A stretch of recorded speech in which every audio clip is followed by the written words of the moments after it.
Welcome to Sports Scope, the most influential sports talk show in the nation.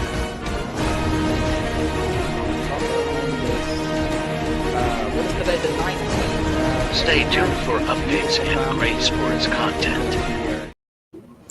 Hello, everybody. Welcome to Sports Scope. I'm your host, Robert Butler, on this 12th day of September.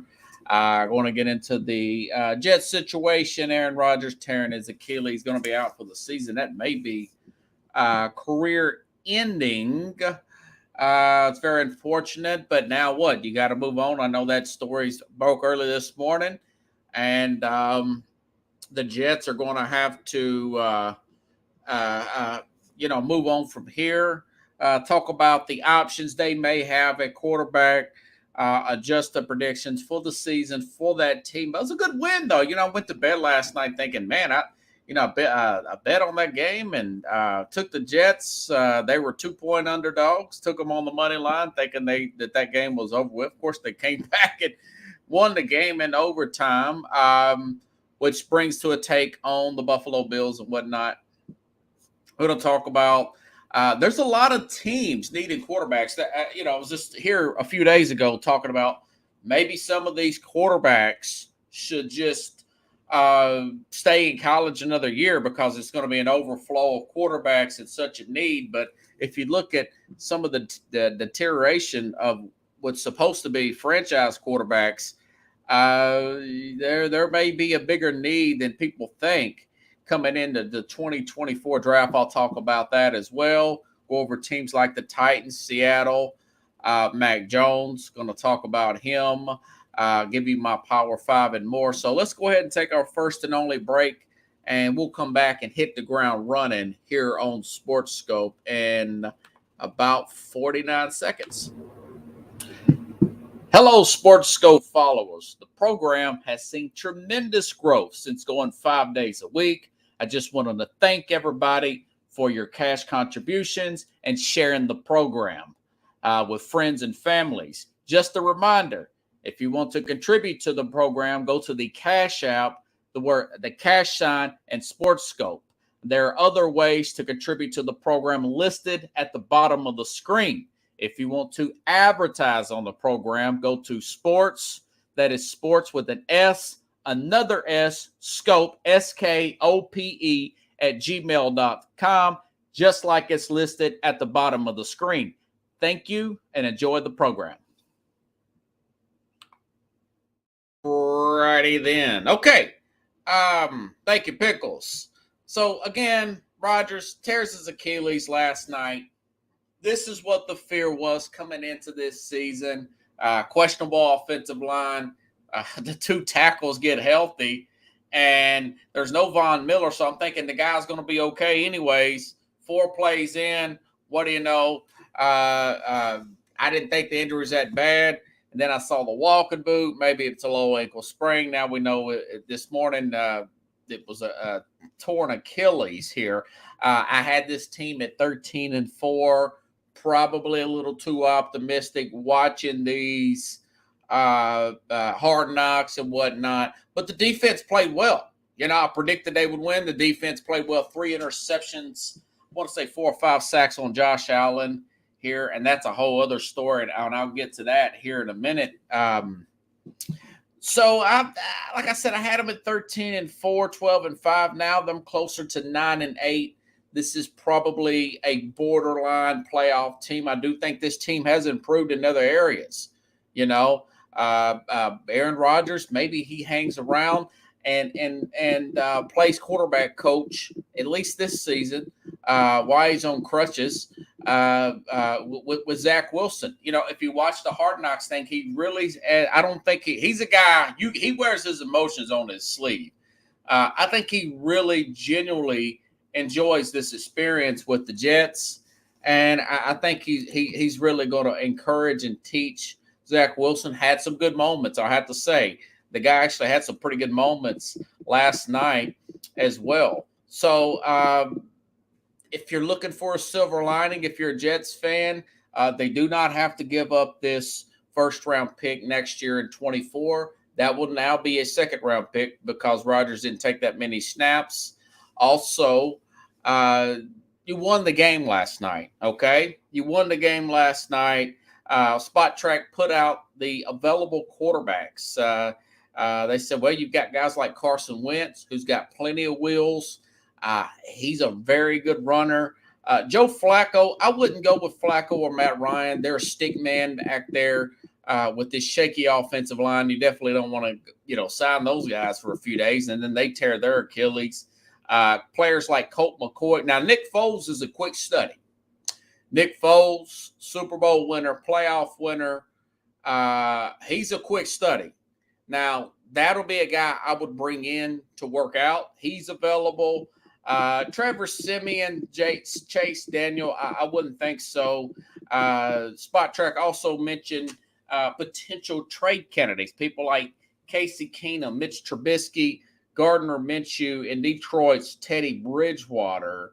So this Ari Melrose from Pro Football Focus, he did put out this interesting post last night. He says an interesting trade name for the Jets that hasn't been mentioned, which it has now, that which could make sense, would be Casey Keenum. Houston has already has C.J. Stroud and Davis Mills on the roster. Keenum has plenty of playing experience and would fit in with the offensive scheme. Zach Wilson is the guy for now, but the Jets will need to add quarterback regardless of potential options here. So that would be interesting. Keenum, another guy, a quick study over from Houston. You could probably give a future 7th-round pick for Keenum, and I want to double down on that. Keenum is a guy, playoff experience. He was in like a Nick Foles, got a playoff win in 2017. Heck, Nick Foles beat him. Nick Foles beat him with that Eagles team in 17 and went on and beat Tom Brady in the Super Bowl that year. Now, Foles hasn't done well in other systems. Foles hasn't done really well. Pickles says Winston, Winston screw up a free meal. He's the last guy I'd want to put on a quick study for a playbook. He can't even. He turns the ball over too much for my liking. But Keenum or a Foles, one of those two, definitely wouldn't go. Flacco's a stick man back there. He'll get sacked like nobody's business. Like I said, Matt Ryan will get sacked like nobody's business. They're probably going to keep Wilson, but they're going to need a backup. But yeah, Keenum and Foles would be the two that I would bring in immediately and see what I can get out of those two. Nothing seems to bother Nick Foles. You could tell Nick Foles the world's coming down, the whole building's we got to finish this game in less than 3 hours. You got to finish this drive. Oh, the whole stadium's going to implode. And Foles like, okay, sure, no problem. He is that kind of Joe Cool there. So I do not think it's the end of the world. People ask me, is it a career for Rodgers? I say it's 50-50. Kobe Bryant got the same type of injury late in his career, late 30s, and he wanted to make a point to come back from that Achilles injury. And then he played one more season, I want to say, and then he had his 60 points that night. Maybe he would want to come back just to prove that he could come back, I would say so. But I would say that if he retired now and wanted to get into maybe coaching, I know he's got big aspirations. He's got a lot of money, well over $300 million in net worth here. Didn't take a big loss taking that pay cut. There's a lot of options for him. He really enjoys, watching him on the sideline during the Hard Knock stuff, talk to the other quarterbacks and dealing with the offensive linemen and receivers. He's enjoying this experience. I would put it past him to want to maybe be a quarterback coach. He's one of those kind of guys. Like I said, as far as the Jets, still a 9-8 team, borderline playoff team. They were 7-10 last year, And in a lot of those games, I do think that they're still in it, per se. They beat Buffalo last night again. So I was right. Their defense is better. 3 turnovers. And that's a good transition here. Looking on the other side here, Josh Allen, 0-5 Pickles in play in overtime here. I mean, Allen sacked multiple times. Did kind of look like a guy that, he 5 times sacks. He had a quarterback rating of 62.7 here. I did like what they're trying to do with him in Buffalo. Hey, Sean, with Allen, with getting the ball, getting rid of the ball quickly, trying to build some type of underneath screen game. But listen to this soundbite that I played last week, I want to say, if not the week before, from Jason Whitlock, saying he has a source within the Buffalo locker room, preferably a coach, saying that Allen has lacking preparation nowadays, and he's kind of resting on his laurels. Listen up. Steve, I'm telling you what I've learned. Oh, you've learned. You got sauces. Yeah. Wow, this is slander. Stephon Diggs is who he is. There's a pattern here. Yeah, he's talking. He's got Steve Kim on there as another sports personality here. He's a boxing guy, but he's also a big football guy. And he talks about Stephon Diggs. Yeah, of course, Diggs. We it's well documented that the Diggs problems going back to Minnesota, the issues he had in mini camps and training camps here. Stephen A. Smith reported he wanted out of Buffalo. All that's well documented. But also, this is what Jason Whitlock is saying that nobody else is really talking about. Josh Allen will have another big year. He is the face of that franchise. You're literally the only one. I can't believe how naive you sound.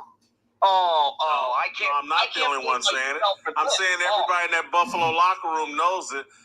Steve. Hey, man, I get that you don't seem to understand. Like, the NFL regular season is relatively easy. If you have talent, you can put up numbers in the regular season. The truth doesn't get told until the postseason. And the postseason and that level of competition generally goes to the guy who's most prepared.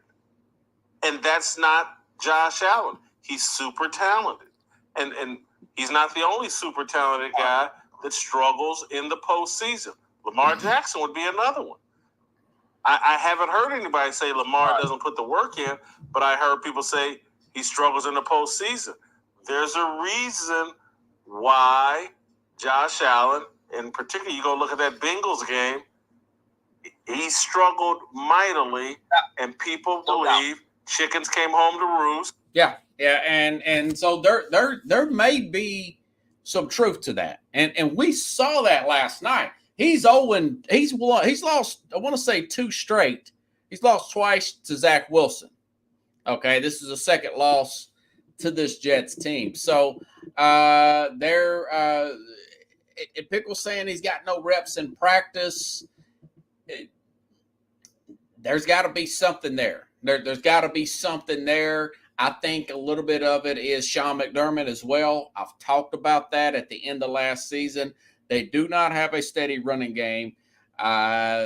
He's still wanting to run himself, and that's going to catch up with him. Any of these quarterbacks. I've said it about Jalen Hurts, really doubled down on a guy like a Lamar Jackson here, and Jackson's trying to work on it, although I do think he is very raw when it comes to passer. We saw about his interceptions last week against Houston, okay?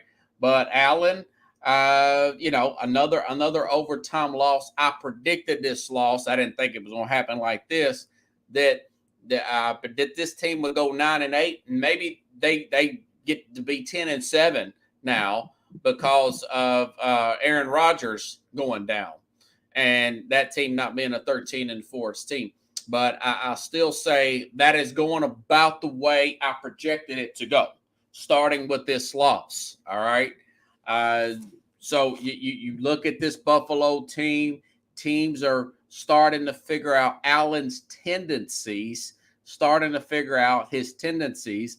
And if you ask me right now, today on the 12th, we're only one game in. I don't want to jump the gun. The favorite would probably be Miami to win that division. The Jets have moved down an inch. I'm going to talk about Mac Jones here in just a second. Jalen Hurts almost gave that game away to the Patriots. So let's see. All right. Which takes me to the Mac Jones. You know, if you look at Mac Jones's numbers, yes, it was raining like nobody's business up there. A lot of thunderstorm. I thought that particular game, you know, you look at his numbers here, 316 yards, 3 touchdowns. He did have one pick. That pick went for a touchdown, by the way. A quarterback rating of 91, and they ran the ball for about 60 yards. If you take out Mac Jones's run, they had 76 rushing yards. I'll say this. As good as coach as Bill Belichick is, and he showed it, the ability to come back in that game against a much more superior, player for player, going against a better defensive line, a better offensive line, a better skilled players. A.J. Brown's better than anybody on the roster of the New England Patriots, and a more dynamic quarterback. Only thing they had was coach, really. Only thing Patriots had was home field and coach. Mac Jones is, you have to get everything perfect to be successful with Mac Jones. And I've came to that conclusion. Now, maybe he gets better with Bill O'Brien. You get just a little bit more out of this guy, just a little bit more out of him. But, you know, I've been watching him over the past few years. You could take out last year. Let's go with his rookie year. Let's go with this one start here. And he is an early Alex Smith minus the wheels.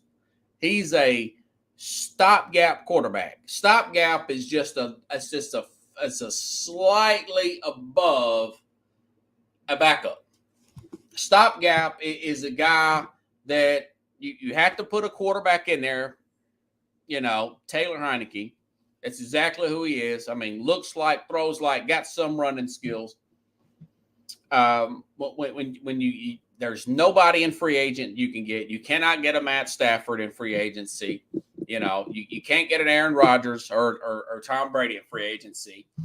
A veteran quarterback who wants to move on towards the end of his career.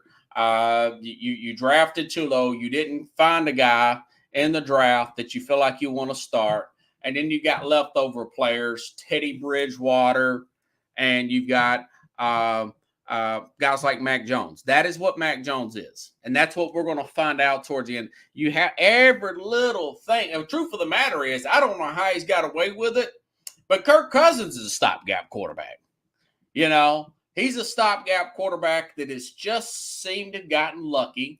One of these guys, faith-based, real straight. My dad would say, milkshake drinking. But he's just the stop the bleeding kind of guy, what Pickle says. And that's just what he is, man.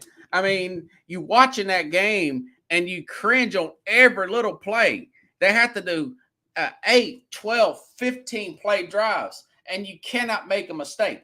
Nobody can miss a block. The running back has got to get 3, 5, 6, 7 yards. Every little thing. He can't do anything off scripted. If anything's off script with Mac Jones, the whole thing's going to fall apart, you know. And so they need to be in line to get a quarterback next year. They need to get a guy who's got a stronger arm, who can get out of pressure and can make plays up the field. That's a little bit more dynamic than Mac Jones. And yeah, they could use some more skilled players. But the truth of the matter is, he's just not that guy, folks. He's just not that guy. You watch him, and yeah, They played the Eagles well. The Eagles played them well. The Eagles didn't look great. They didn't play any preseason games with Hurts. It was raining really bad. They do have a new offensive coordinator, but Mac Jones is the sun has to set a certain way to win with Mac Jones. I mean, that's just the truth of the matter. It's a whole different world from Alabama when you got all those skilled players, you've got that defense, and now you're seeing that, college ain't what it was now with the transfer portal. By the way, I'll get on to college tomorrow. There's a lot of stories in college, but there's so much in the NFL that I had to talk about today that I just couldn't get to it today. I'll talk about that Mel Tucker story tomorrow. That's kind of crazy. Alabama, Texas. I sent Keith Angle an email. He hasn't got back to me. I know he's busy. Maybe he comes on tomorrow. Maybe he doesn't. Next Tuesday, I'll have Detroit Lions fan and podcaster Jeremy Balrick come back to the program. Jeremy Balrich, very good guest. He'll be back on 1 week from today, just Tuesday. He'll be back on 1 week. He's got another booking. I was wanting to bring him on today, but that's okay because there was so much stuff to talk about here. So that's my thing. You look at the quarterback market here. Mel Kiper's now saying Schroeder Sanders, the son of Deion. I bet Colorado again last week won. Schroeder has shown patience. He's been working with Tom Brady in the offseason. Mel Kiper has him as a number 3 quarterback behind a Drake May and a Drake May from Carolina and Caleb Williams from USC. He would look a lot better in a New England Patriot uniform in 2024, if you ask me, for example. So we were talking about, I may have mentioned this the other day on the program when it was Mad New York or whoever, that maybe some of these quarterbacks should stay another year like a Schroeder Sanders or a Caleb Williams says, maybe I should stay another year if I don't like who I'm going to. His dad said that. That come from him, okay? And Cliff Kingsbury works with, now he's back with USC. He's working with USC. So Cliff Kingsbury's telling Caleb Williams and his dad, you do not want to go play for the Bidwell family in Arizona. But my thing is, these other players, I think this guy, Sam Hartman from Notre Dame, and I'm about to talk about teams who needs quarterbacks. He's playing great. I think he's going to mess around and get drafted high. We mentioned J.J. McCarthy from Michigan. So we're talking 4 or 5 guys there right now. I didn't mention Michael Penix from the University of Washington as well. But I think that the New England Patriots and probably after all said and done, the New York Jets would be in line to get another quarterback in 24. So if there's 4 or 5 guys eligible, those are some teams right there. Not to mention a Minnesota Vikings team that we've already that lost at home to Tampa Bay. And Tampa, I've said this before about week 1, is don't look too much into it when it comes to bad teams winning in week 1. The Titans, about, 7 years ago, they won week 1. Went to Kansas City in 2016, beat Andy Reid and Alex Smith. And then they went on to lose about 10 of the next 11. Long story short, they ended up getting the first overall pick. And then the team traded it down and got several picks and whatnot. And one of those picks were Derrick Henry. Turned out to be a great player, right? And about a couple years later, the Jacksonville Jaguars, they beat the Colts in week 1, and that was the only game they won the whole season that year. I think it was Blake Bortles. I can't remember. They went to a bunch of different quarterbacks, Gardner Minshew, and they got Trevor Lawrence. They end up getting Trevor Lawrence. So Tampa could definitely Tampa's probably one of those guys. Baker Mayfield, I think he had like 5 3-and-outs to start that game. And Minnesota's defense is Minnesota's defense. Now they got to play Philadelphia. I want to say they play on Thursday. Now, only way Philly loses that game is they totally don't show up. I mean, that would just – but so they're going to be in line for a quarterback. Tampa should be in line for a quarterback. New England should be in line for a quarterback. The Jets should be in line for a quarterback. That's 4, right? That is 4 players, 4 teams right off top, folks. Okay? And let's go to the West Coast for a second. So the Rams, one of the teams that I said that'll probably win 6 or 7 games. Colin Cowherd mentioned he's a big LA guy. He said, the Rams drafted like 14 players, and they all made the team. And it's not because they just had hit that many home runs. It's because they just needed the bodies. The Rams, 2 starting cornerbacks or second-year players that were 4th-round pick and 6th-round pick. Only really good pro. Remember, they traded Jalen Ramsey in the offseason. Cooper Kupp is on IR. The offensive line, according to Pro Football Focus, 29th in the NFL coming into this season, according to Pro Football Focus. And Geno Smith is looking like a one-hit wonder. He's looking like a Ryan Fitzpatrick. Why did they call him Fitzmagic, right? Sometimes you see it, sometimes you don't. I started to notice it in the Kansas City game. I mean, Kansas City just all kinds of holes on their defense last year, and he was just awful against Kansas City last year.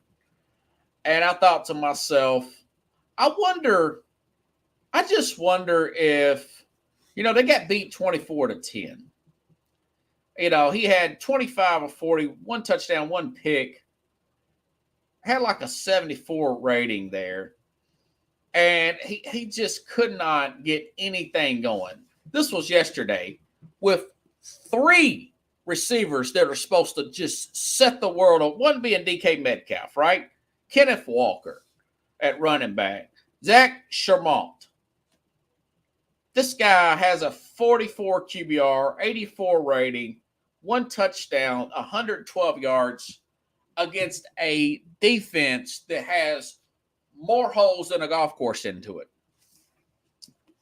And they gave up 30 points to the Rams. Rams just moved the ball up and down the field. They were 4.5-point favorites in that game at home. And they get beat like that. And Geno Smith is looking, and he suckered them. He suckered them because there was no expectations for that team. They gave him a 2-year deal. But that was mainly about Kenneth Walker, running game, good bounce of the ball, not making a lot of mistakes, not a lot of attempts. But if you go back towards that Kansas City game, you could throw a couple more in there towards the end of the season. He started looking like Ryan Fitzpatrick every year. His whole career, guy's a journeyman, played for every team in the league just about. He's always good for the first 6 or 7 games. And then he starts to fade, Fitzpatrick would. And he'll fade, and he'll fade, and he'll fade. And that's the difference between, again, a Mac Jones like a stopgap guy, Teddy Bridgewater, and a regular franchise quarterback.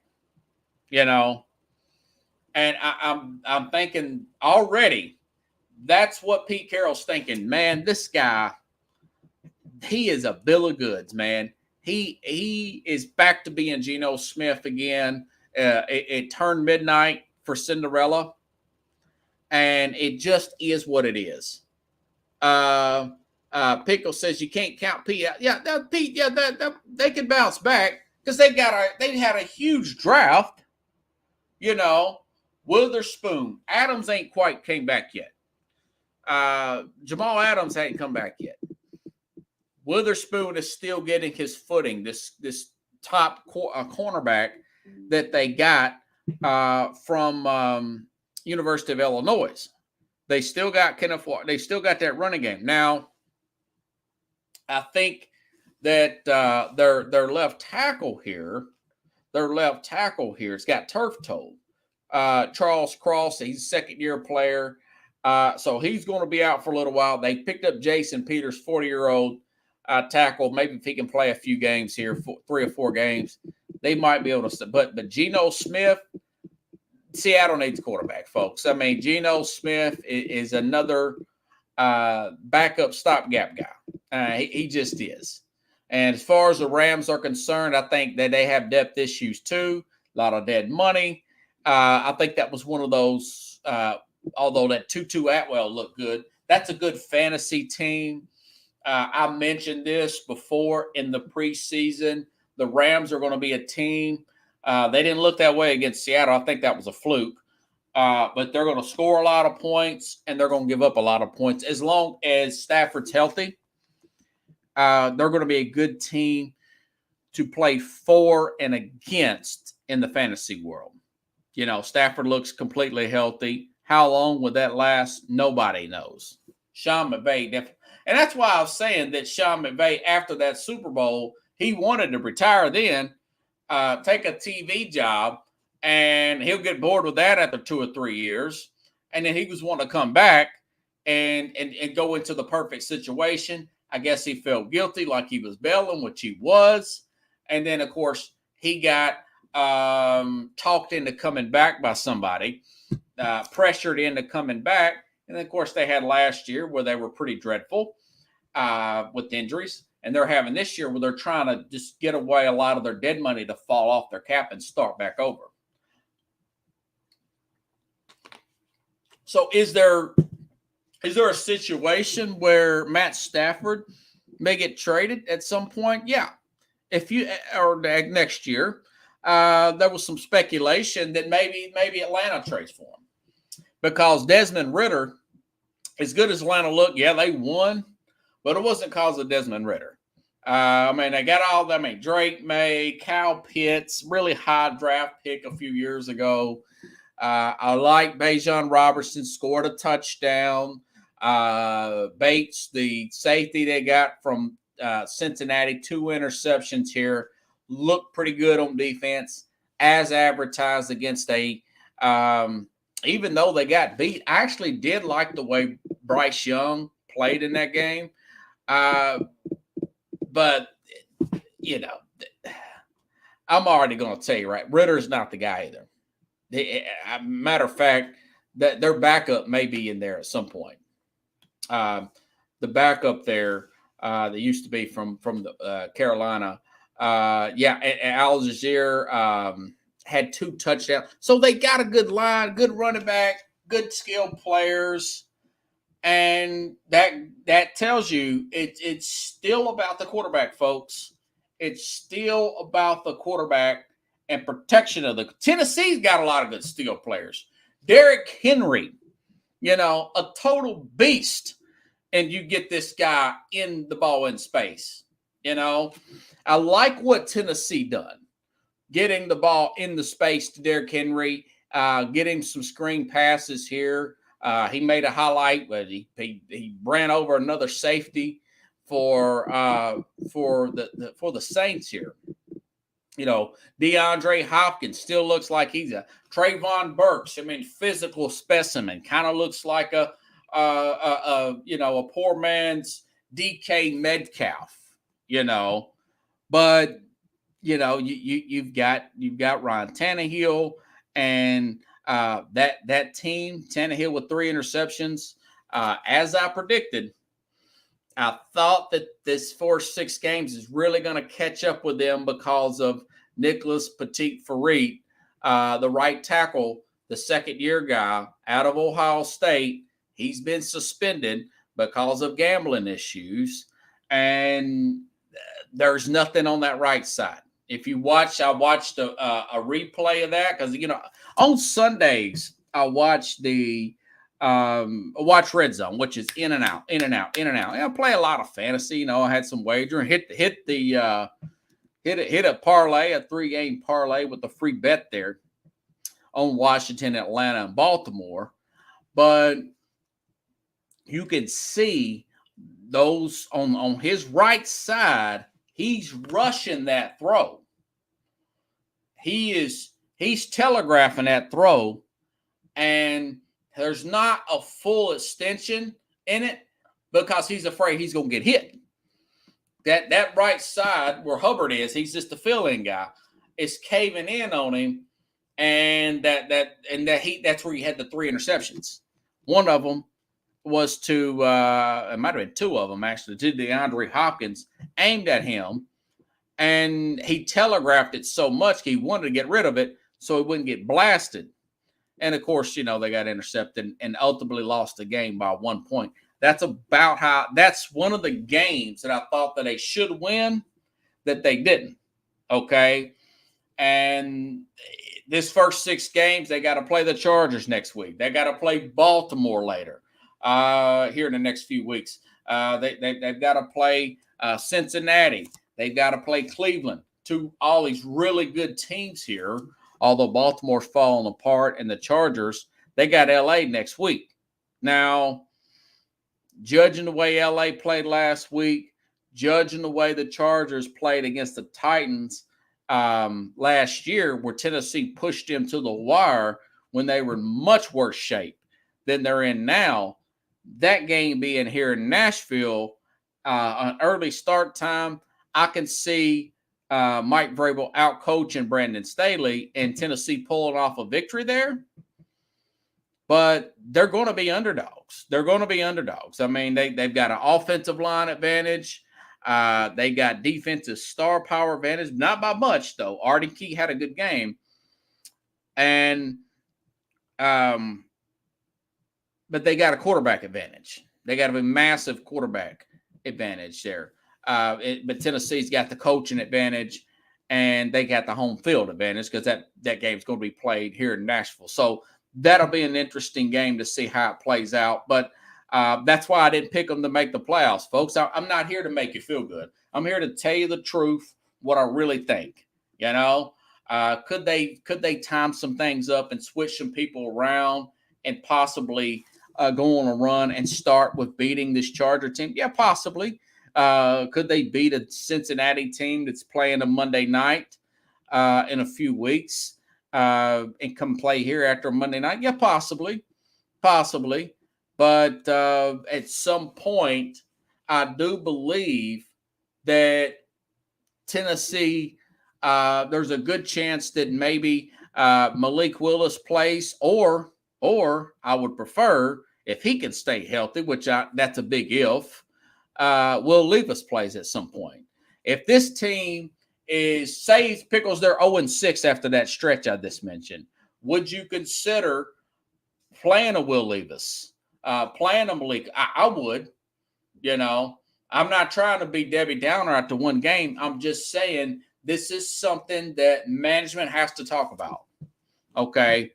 Management, I'm telling you, just for what I'm seeing, management for these teams, for Seattle after this weekend, for Tennessee, well, not Tennessee because they've drafted some players. Excuse me, Seattle, the New England Patriots with Mac Jones, the Atlanta Falcons with Desmond Ridder, even though they won.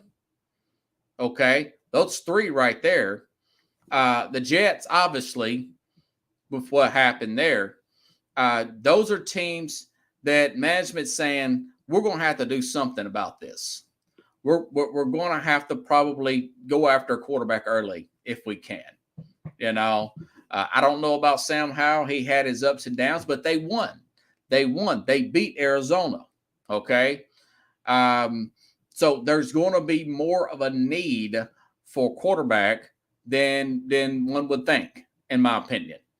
Okay, and that may come with Tennessee. Say for instance that they get two. Right, say Joey Bosa gets two. Tannehill. Tannehill got hurt against the Chargers last year. You know, he got hurt against LA last year. What if he gets hurt Sunday and then Malik Willis is dreadful? And then we go through everything we went through just like we did last year. And you put Levis in there and he can't stay healthy 5 minutes, you know?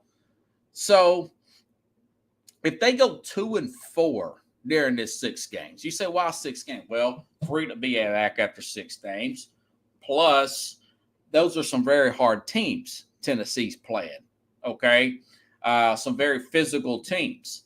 So if they're 2-4, they still have a chance at the playoffs. All right.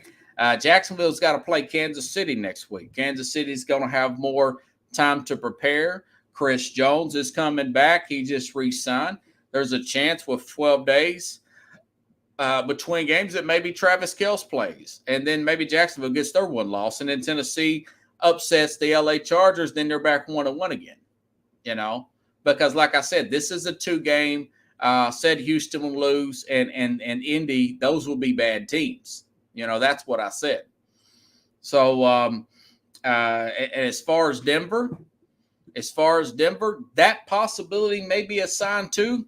But Denver's stuck. I mean, they got so much dead money with Russell Wilson. I was afraid to bet that game. I thought about asking my dad about that, but I thought, no. I mean, I like the way Sean Payton coaches, but when you got that many skilled players out, brand new system, then you got shadiness on the other side because you don't know how healthy or unhealthy Jimmy Garoppolo is. You don't know about the chaos with the Raiders, so you're stuck between a rock and a hard place here. They're eventually going to get Jerry Jeudy back with that team. They only lost it by 1 point, but they didn't have any explosive plays here. You know, they may have to be a team that just eats the money and maybe deals off Russell Wilson or cut him. There's some discussion there. I'm telling you, there's some discussion with Wilson and his deal. It's early. I still see that there's going to be improvement in Denver, but they really don't have their quarterback situation. That was a big win for the Raiders. I mean, people talk about the Raiders. I talk about the Raiders all the time. That was a big win. The Raiders had some kind of underlying issue with Chandler Jones and his mental. Chandler Jones, Pickles, is got, if you all don't recall, he used to be a New England Patriot when he was drafted. I think, 16 or something. And this guy smoked some synthetic marijuana or something like that and went to the police station in his boxer shorts, from my understanding, asking for help, having a paranoid episode up in Foxborough somewhere. And that freaked the Patriots out. They traded him to the Arizona. Arizona moved off of him. And then he went to the Raiders. Now he's having problems with the Raiders. So you don't know what you're going to get out of Chandler Jones. He didn't play last week. You know, they still got Tyree Wilson and Max Crosby. Pretty fair up front defense. Still got some issues on the back end. Wilson couldn't take advantage of that. He only had Sutton as his receiver there. Cortland Sutton or whatever. Still with 3 guys down. And a Javonte Williams coming back from a serious injury. So you don't know what you're going to get there, you know. But you know, it's week 1. It's a lot of ironing out here. But I tell you what, though, again, teams like New England, Atlanta, Seattle, the Jets, and maybe we'll find out that the Giants need a quarterback at some point, you know. And Arizona's already telling everybody they need a quarterback. They're trying to get rid of their guy. They're shooting to get the quarterback, if you ask me. So all these Schroeder Sanders and Caleb Williams, If there's that much need here, and I'm told I'm going to be, and I'm Shooter Sanders, I'm talking about being a top 10 pick, I probably would go. He might be a top 5 pick. Again, Mel Kiper said Schroeder he runs to pass. That's what I like about him already.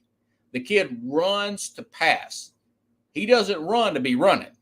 He runs to throw off the pass. So, not getting into the college game, I'm just telling you, the pro game, there's a need for quarterbacks here. By the way, happy birthday, Andrew Luck. The Colts and the league misses a talented. He's only 34. He was done 3.5 years ago. 4 years ago. 30 years old, done. Totally done. Andrew Luck. And I think he's studying. Went back to Stanford. I think he's studying to become a coach or something. Last time I read. Okay. Okay. Out with all the negative. Here's the positive here. I kind of joked around about the Packers. Jordan Love here. That he's up there in Green Bay. There's nothing to do up there. He's laying under the radar, and they had about him being able to concentrate, becoming a better quarterback. Not to mention, David Bakhtiari said this is the best camp he's had in years. And I looked at that offensive line, and I've got to give McFleur, the head coach up there, credit that he looked good, man. I mean, he looked polished.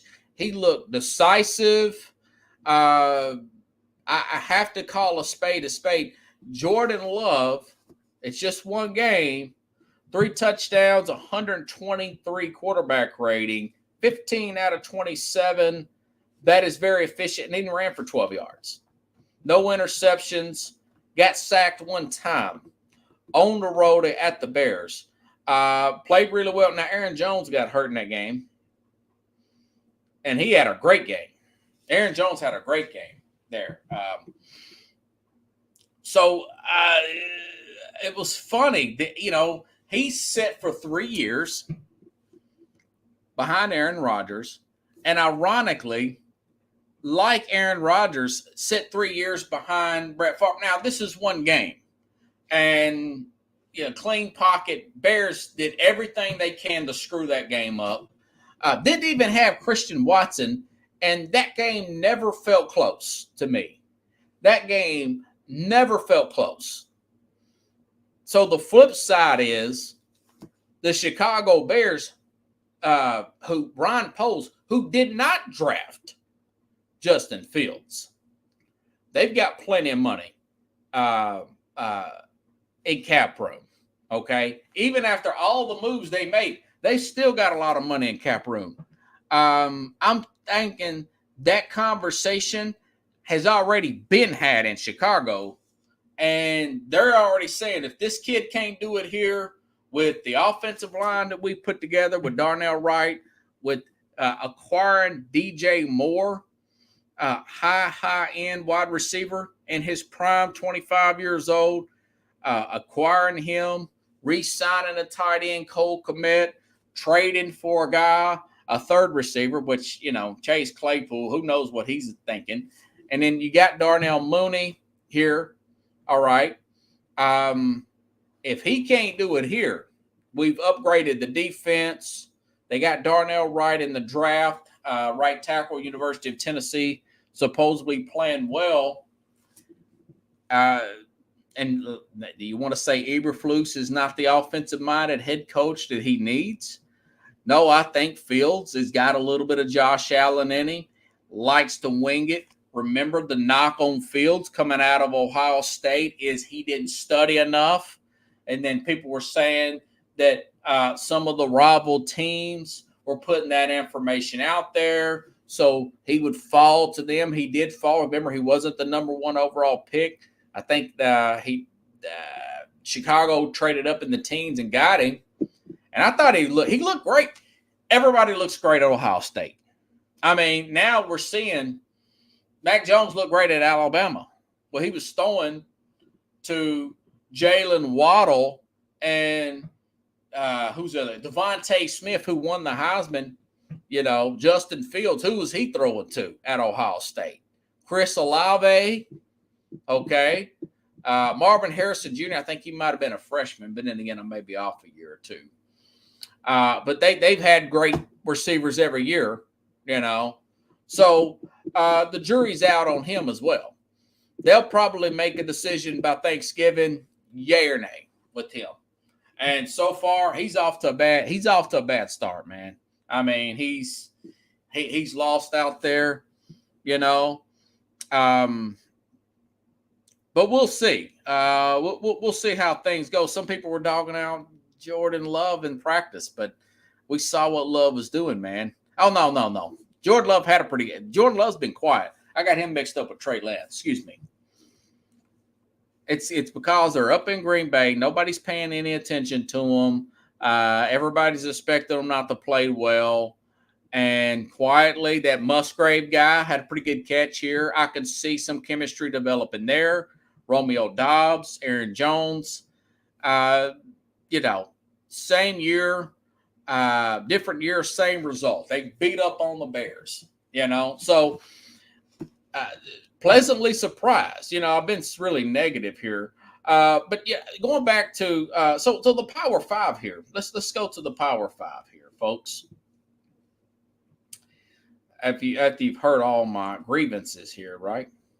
Okay, number one team, probably not what everybody else has. Power Five, I do this every week after who's the 5 best teams in the NFL. And you got to have record in there. You got to have, can this team go far in the playoffs, potentially win the Super Bowl? All these teams can do it, okay? I think so.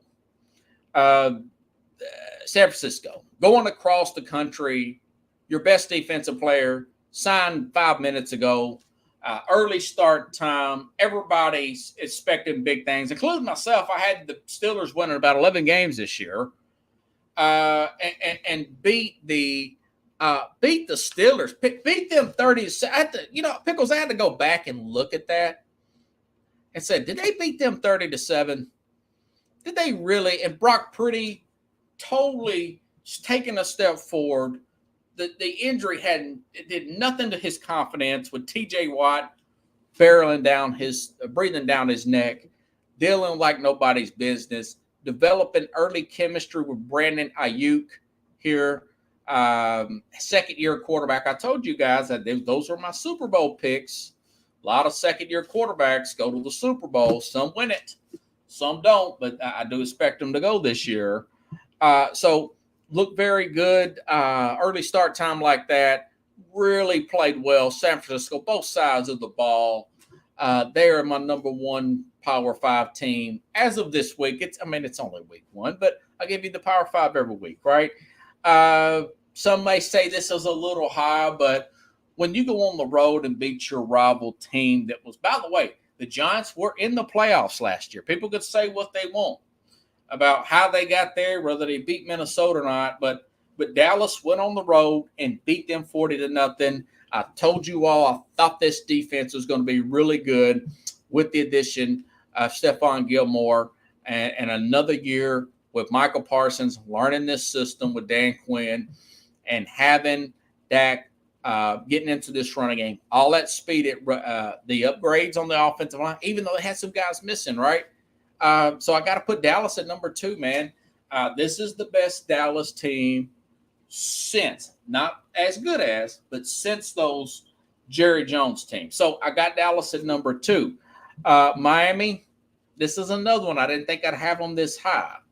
But when you lose your left tackle, okay, when you lose your left tackle and you go on the road and play a team that beat you last year, that's fully healthy. That Charger team had a bunch of injuries last year and still got to the playoffs. Fully healthy, new offensive coordinator, more depth at star power and wide receiver with Quentin Johnson with that Charger team and beat them.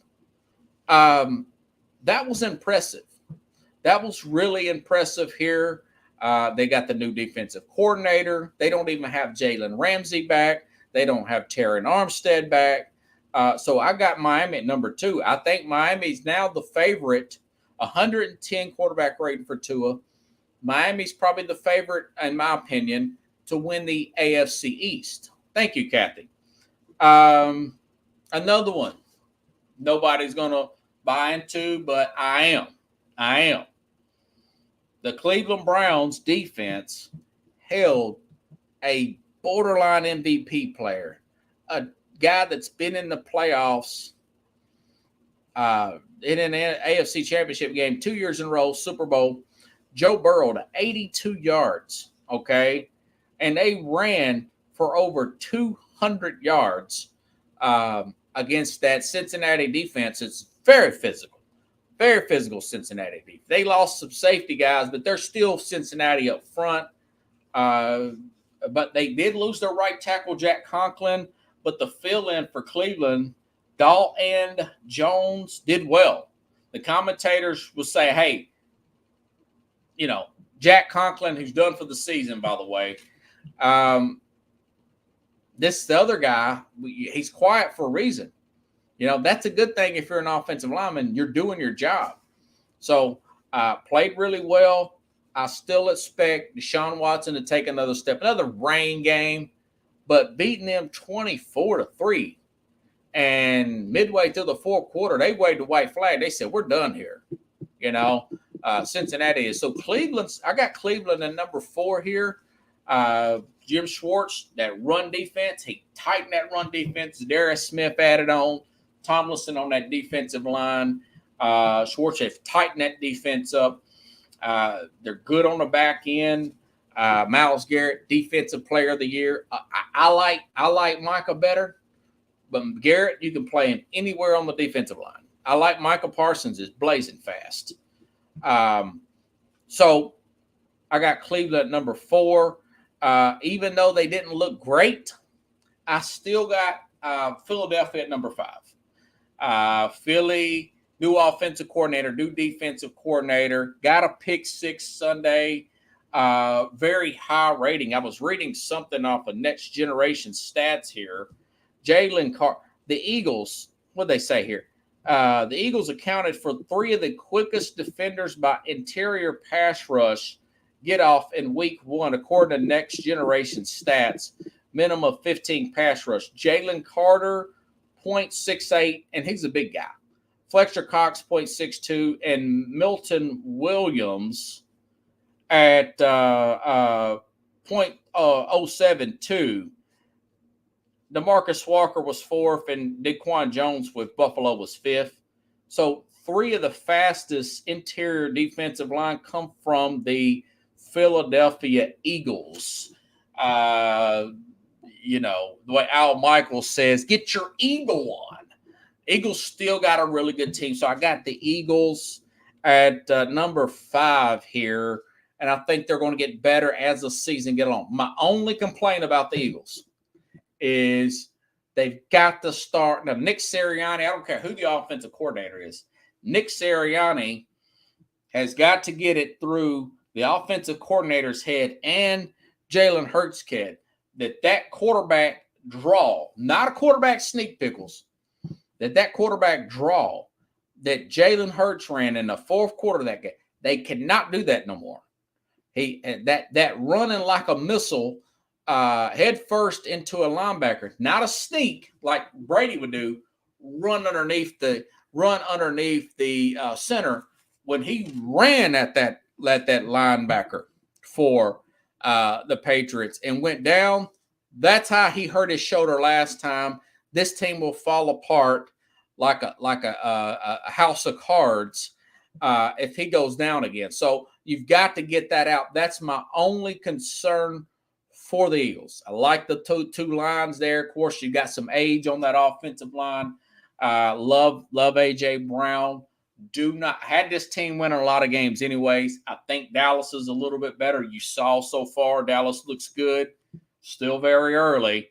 But I got the Eagles going to the playoffs, but somebody's got to win the East, and it's not going to be the Eagles, in my opinion. And history says they're not going to go back to the Super Bowl after losing the Super Bowl. So, and not to mention, again, I'll have my guy Jeremy Ballrich on from Detroit, covers the Lions next Tuesday. But honorable mention, this Detroit Lion team, love the free agents that they brought on defense. Pickles, love the draft picks that they brought on defense. Brian Branch, first NFL game played, the safety out of Alabama, gets a pick 6 here. Campbell, the linebacker here, not to mention Jabari Gibbs. So they're honorable mention, but they're not the Power 5, but the Detroit Lions are honorable mention. Did not mention the Buffalo Bills. Did not mention the Kansas City Chiefs. They lost, folks. So I'll be back on tomorrow. We will talk a lot of college football tomorrow, okay? And I might have Keith Fingal on tomorrow. But Keith may be out of town. I haven't heard back. Maybe I'll try back with Keith. I haven't heard from him all week. But either way, I got a lot of story. I'll get in that Mel Tucker story with him possibly going to get fired for the sexual harassment suit or whatever with Michigan State. There's a lot to that. We'll talk about Texas and Alabama and looking forward to next week. And get into all that tomorrow. Plenty of stories to go out, and there's no telling what else will break between now and then. So if you folks like the show, please share the show. I'll be back tomorrow, same time, same place, here on Sports Scope.